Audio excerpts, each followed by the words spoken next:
The National Broadcasting Company wishes to call your attention to a program regularly heard on Monday evenings at 10 p.m. New York time over most of these stations.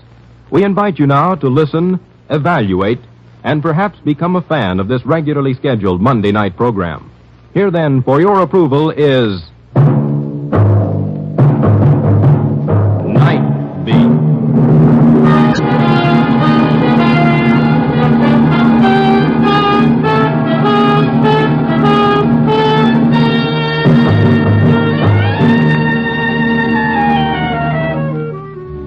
Hi, this is Randy Stone. I cover the Night Beat for the Chicago Star.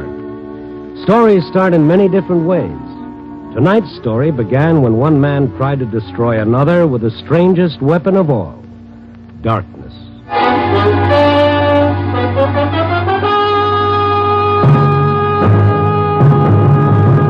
Night Beat, starring Frank Lovejoy as Randy Stone.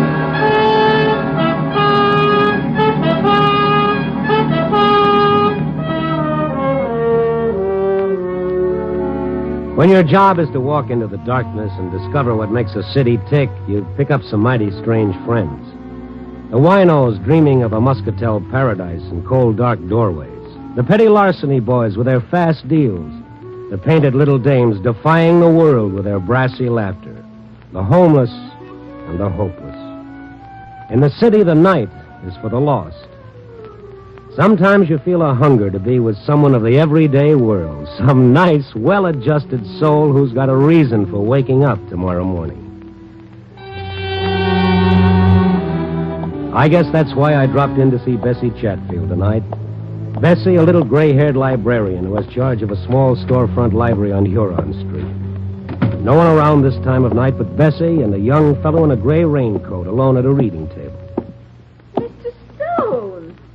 We haven't seen you, in such a long time. Well, since Forever Amber, you haven't had the kind of high-type literature that interests me. And when you finally do drop in, look what time you get here. 10 o'clock.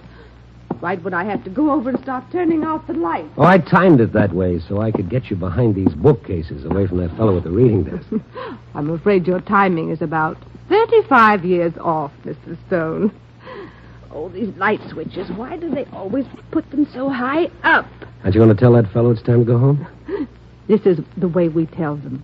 We flick off the lights and then flick them on again. First, off like this. No!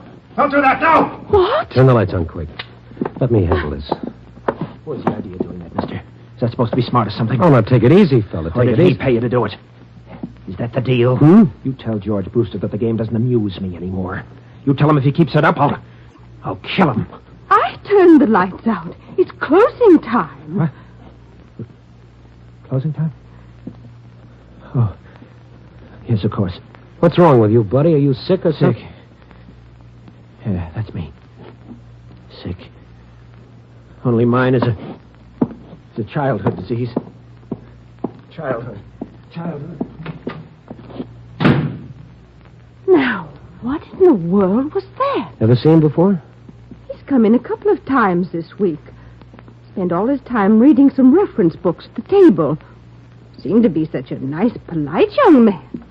Considerate, kindly. Let's take a look at those books. Oh, my heavens. My heart is beating a mile a minute. And did you see his face? It frightened me. He was even more scared than we were. Of what? These are the books he was reading? Yes. The Mind in Limbo, Abnormal Psychology, Modern Psychiatry. Why would he want books like this? Maybe he was looking for somebody in these books. Who? Himself, Bessie. Probably himself.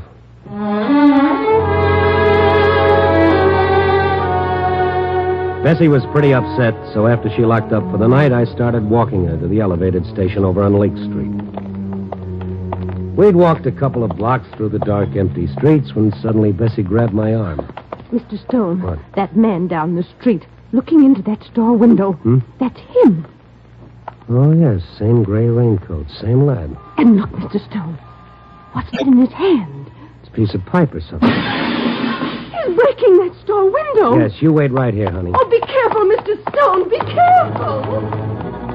fellow was reaching through the broken window glass for whatever it was if it struck his fancy. He heard me coming and he turned toward me. The wan streetlight did something to his face. It seemed twisted and torn.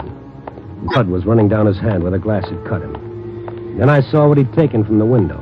A gun. What's the idea, pal? He spun around. He started running for the elevated station down the block. And in the best tradition of the Rover boys, I stayed right on his tail.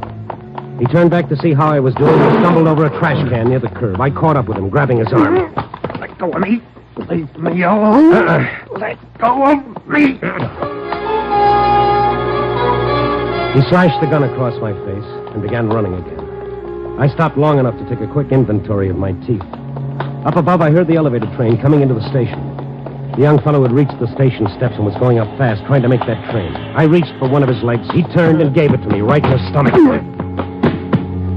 I folded up, and I just sat there, listening to the train pull away with a fellow on it, and remembering what Bessie had said about him being such a nice, polite young man.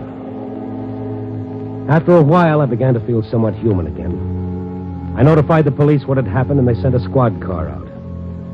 After they left, I remembered something. A name this nice, polite young man had been throwing around. George Brewster. I found a phone book in a cigar store. There were 3 George Brewsters. The first number didn't answer. I tried the second. Hello? I'd like to speak to George Brewster. Oh, he's not in right now. Is there any message? Who is this? I'm his sister. Is anything wrong? Well, if this is the right George Brewster, something is wrong. Is there any reason why a young fellow would want to kill your brother? Oh, that would be Morrison. Oh, I warned you. Morrison, huh? Tom Morrison. Where does he live? Our old apartment, 612 Hamlin Avenue. What makes you think he wants to kill George? Well, this character broke into a store tonight and stole a gun. I sort of think he had your brother in mind when he did it. Oh, no. What am I going to do? Well, lady, I know what I'm going to do. As fast as I hang up and can get another nickel into this phone, I'm going to call the police. Oh, I feel so bad. It's not really Morrison's fault, poor man. No. He's just a prince of a fellow. Goodbye, lady. I've got to make that call.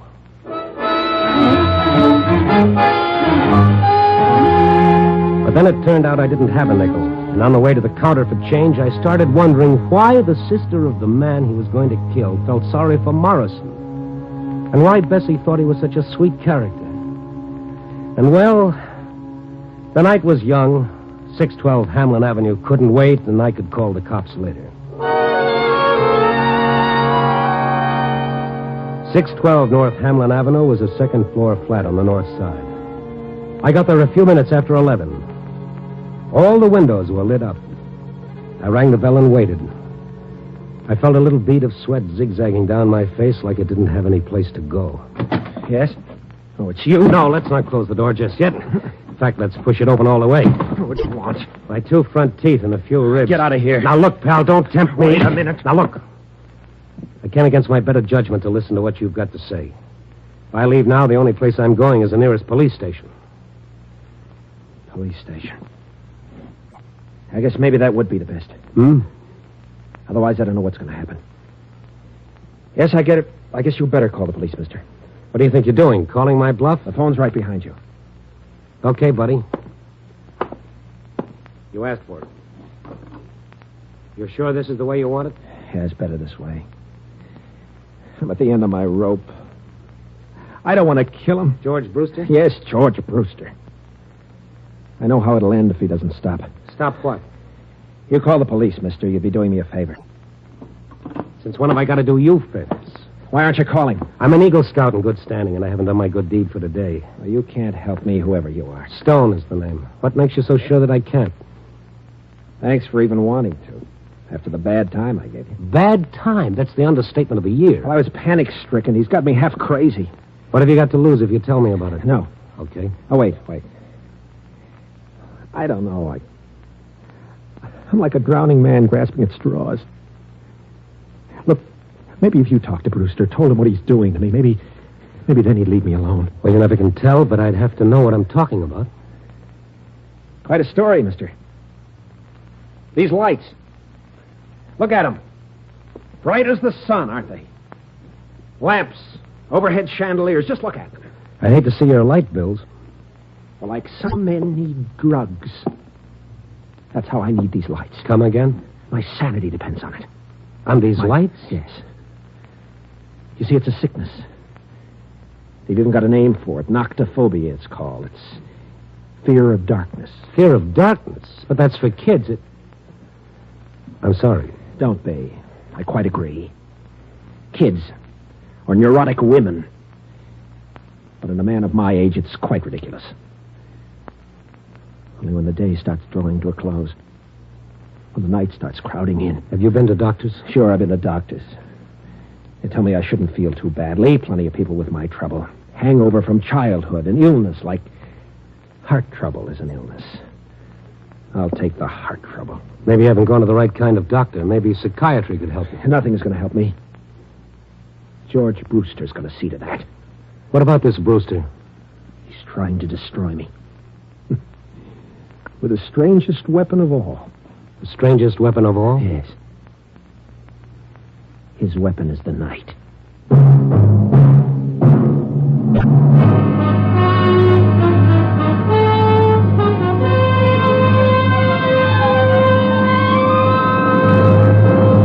NBC is bringing you an encore performance of Night Beat, starring Frank Lovejoy as Randy Stone. Before continuing with our story, here is the star of another NBC program, Brian Donlevy. Thank you. It's a great pleasure to be listening here with you to Night Beat. This encore performance is NBC's way of introducing you to one of its regularly scheduled Monday night broadcasts. If you're enjoying Night Beat today, why not make it a habit to listen to the series each week in its regular time period? You'll find Night Beat just ahead of my own adventure series, Dangerous Assignment, every Monday.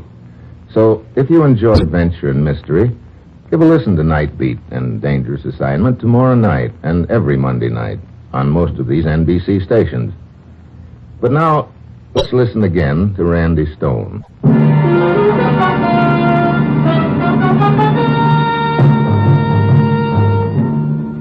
It was a weird feeling standing in Morrison's brilliantly lighted parlor listening to him tell me about his terror of darkness. A sturdy, healthy-looking man trapped by a childhood nightmare. I felt guilty listening to him, like I was eavesdropping into a dark corner of his mind that was nobody's business but his own. And yet he had to tell me because he needed help, because George Brewster was using Morrison's fear to destroy him. I was sent to Chicago by our company to replace Brewster. Until he found out why I was here, he couldn't do enough for me. He even got me this apartment. Oh, greater love hath no man. Then he found out what the setup was, and he changed fast enough. How did he find out about this fear of yours? I'm trying to tell you how. The other night, the two of us were working alone in the big vault down at the office. Working on some old account. And the overhead light blew out.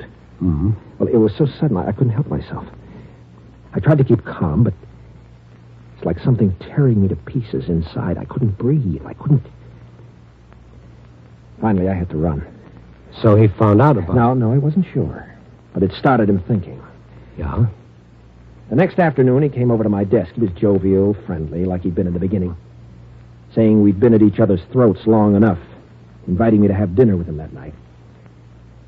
Right from work, we went to his favorite spot on the north side. It was a place called the Catacombs. I began feeling uneasy the moment I entered. How do you like this place, Tom? That's okay. It's fine. Been a favorite of mine for years. One spot in particular, the wine cellar. How do you feel about wine? I like it all right. Come on with me. I'm a wine man from way back. Oh, say, George, I wanted to talk to you about that little outburst last night. They have a different wine cellar with a different temperature for each type of wine. I haven't been sleeping very well, you see. Me? I prefer a Riesling myself. Here we are. Huh? The white wine cellar. We'll select our own brand for our supper. Here, I'll open the door. This is a privilege only an old customer like me can get away with. Come on. Dark down there. That's why they've got this candle here on the ledge. Got a match? A match, Tom? Yeah. Here. Okay. Get this candle going. Good. Now, let's go downstairs.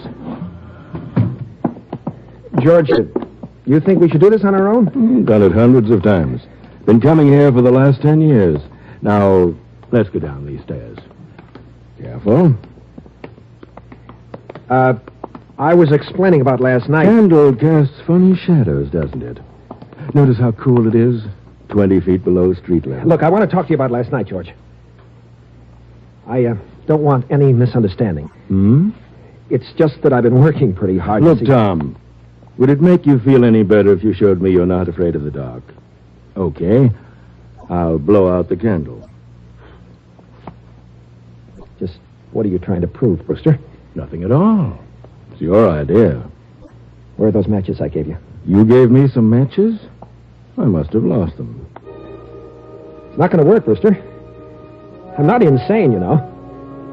I can stay down here until you're quite Funny, satisfied. isn't it? About the darkness.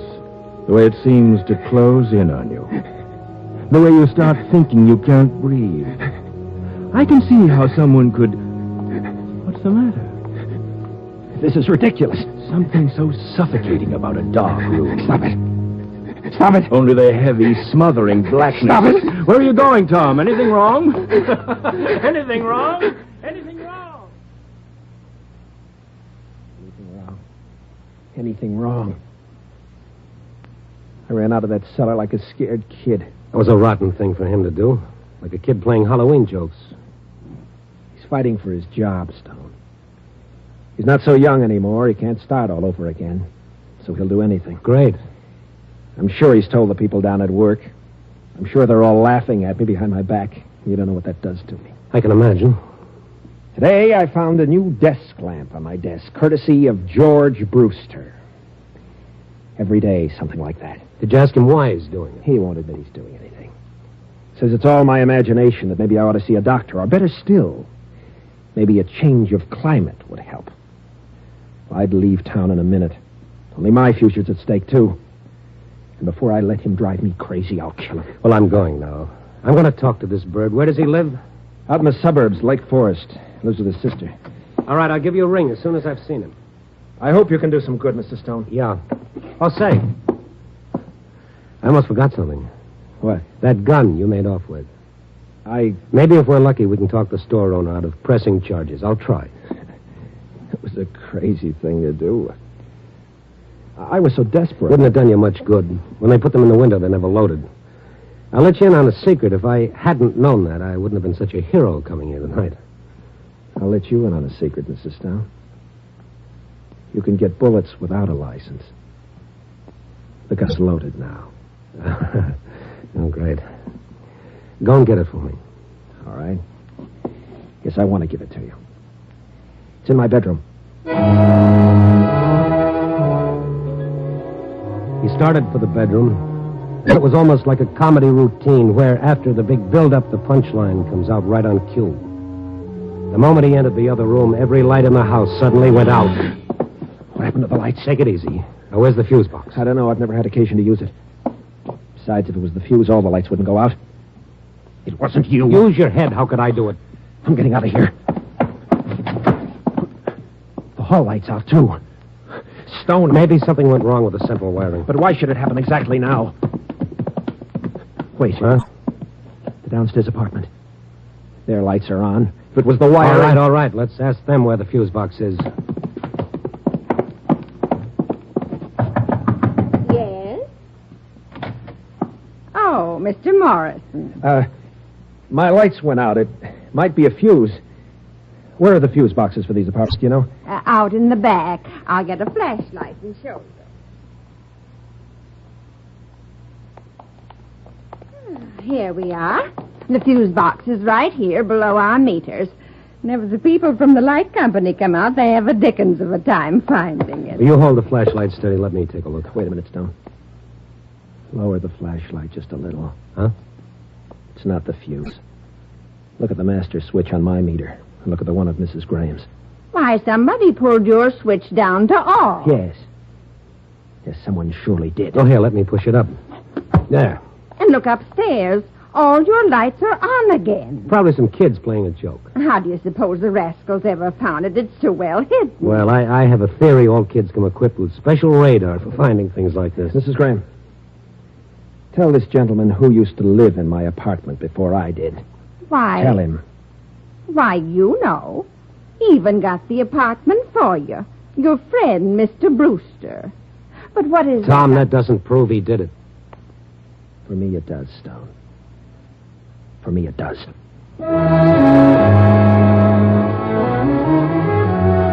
Morrison went around to the front of his house and up the stairs to his flat. I waited in the hallway until he came down again. He looked different.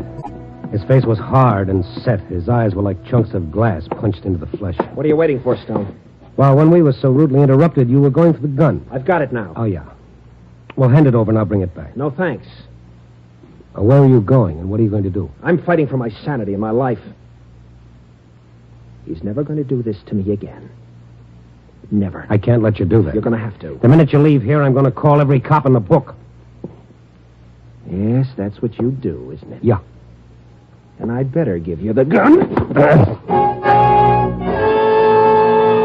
This could become habit forming. I dropped to my knees in the hallway, and then the hallway subdivided like something under a microscope, and there were 2 hallways, and then there were 4. And then everywhere I looked, there were hallways.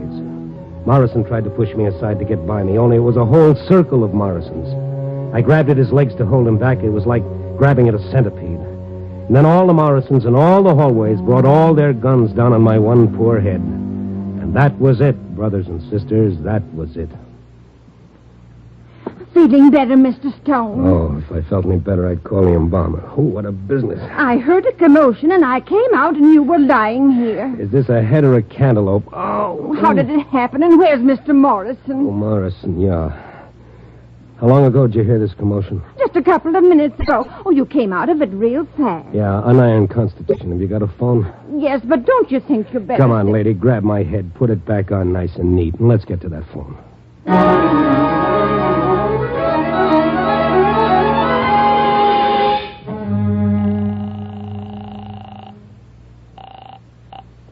Hello? This is the fellow who called you before, Miss Brewster, about Morrison and your brother. Oh, yes. He's not there yet, huh? No, my mother... I don't mean your brother, I mean Morrison. What? No. Is he... Yes, he sure is. Now, give me your address. The minute you hang up, get away from your house as fast as you can. Morrison's got a gun. He's half crazy. Maybe we should call the police. Maybe we should, but I'm not going to. They'd throw the book at him 10 years for attempted murder. I think I can stop him before he does anything. I can't tell you how sorry I am about this. Lady, you and your brother should be.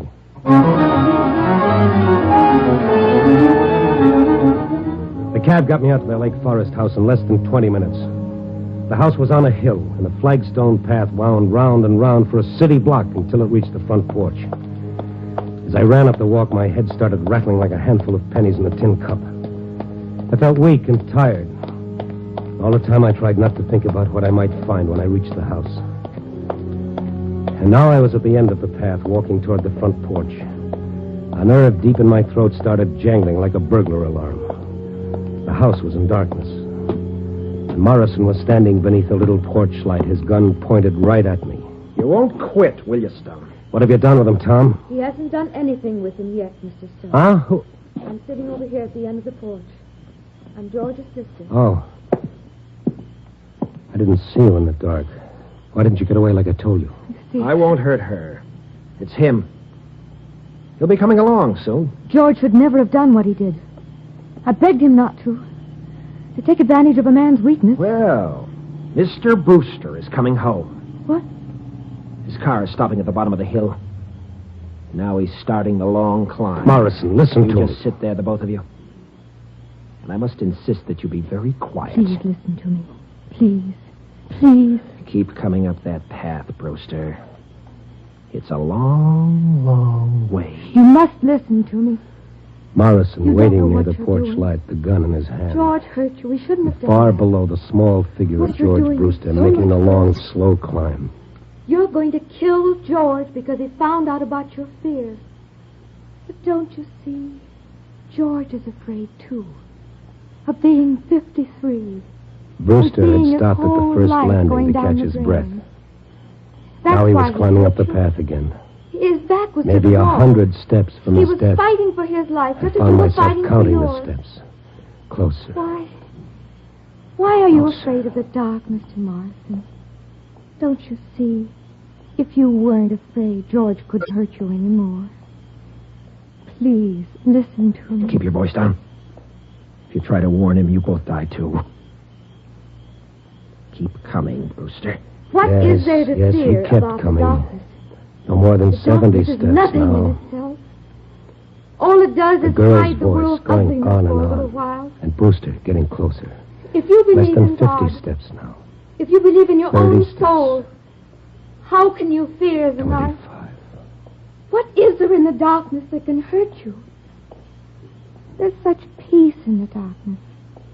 After the heat of day is gone, the rush, the tumult, the struggle, you can breathe easy again. You can let the tightness inside unwind. He's almost close enough. Listen to me. Please listen. It's not going to work, Miss Brewster. I'm going to try and Wait. rush. Miss Brewster, stay where you are, miss. No. You must see me in the light. I tell you, stay where you are. Tom. Look at her. I didn't realize. I'm not afraid. What right have you to fear? Julie, is that you on the porch? What right have you to fear, Mr. Morris? What right? Phew, what a long climb. I must be getting old. What are you doing here, Morrison? And who's this? Oh, don't mind me. I just came along for the ride. What's this all about? I just came to say goodbye, Brewster. You leaving? Yes. I'm going back and tell them you've done a good job here. But it's not fair to replace you after so many years. You sure nobody scared you away, Morrison? Well, look at him, Brewster. Does he look like he's afraid?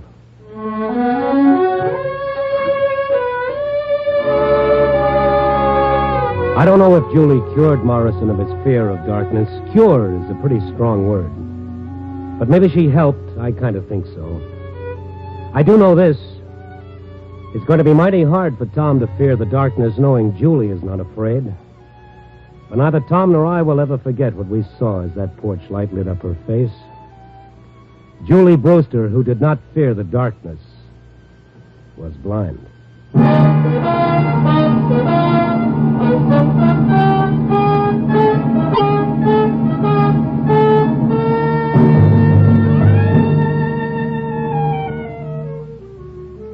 And now that part of the story they always print in heavy type, the moral. And don't smile so indulgently. Morals are very nice things. Some of my best friends have morals. Seriously, Julie's whole life is a moral in itself. And trying to top it is like trying to follow Al Jolson with a Mammy song. The best you can do is tip your hat to the fellow who wrote, "Out of the night that covers me, I thank whatever gods may be for my unconquerable soul." He must have had someone like Julie in mind. 4 o'clock in the morning, a stale cup of coffee, a tired sandwich, a story to dictate, and I worry about my unconquerable soul. Honey. Copy, boy.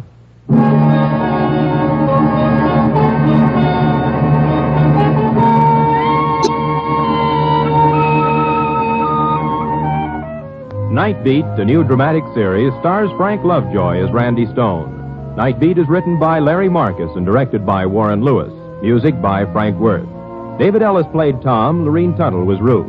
Others in the cast were Charles Seal, Margaret Brayton, and Ruth Parrott. Frank Lovejoy will next be seen in Milton Sperling's production, Rock Bottom, released by Warner Brothers.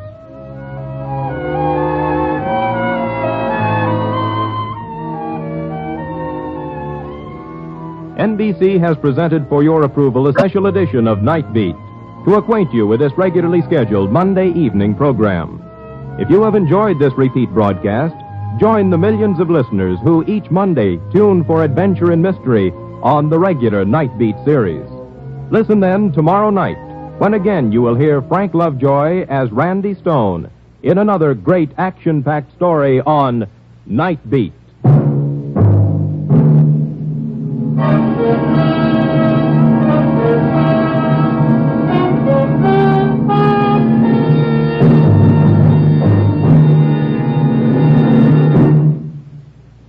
For music today, hear Harvest of Stars and American Album on NBC.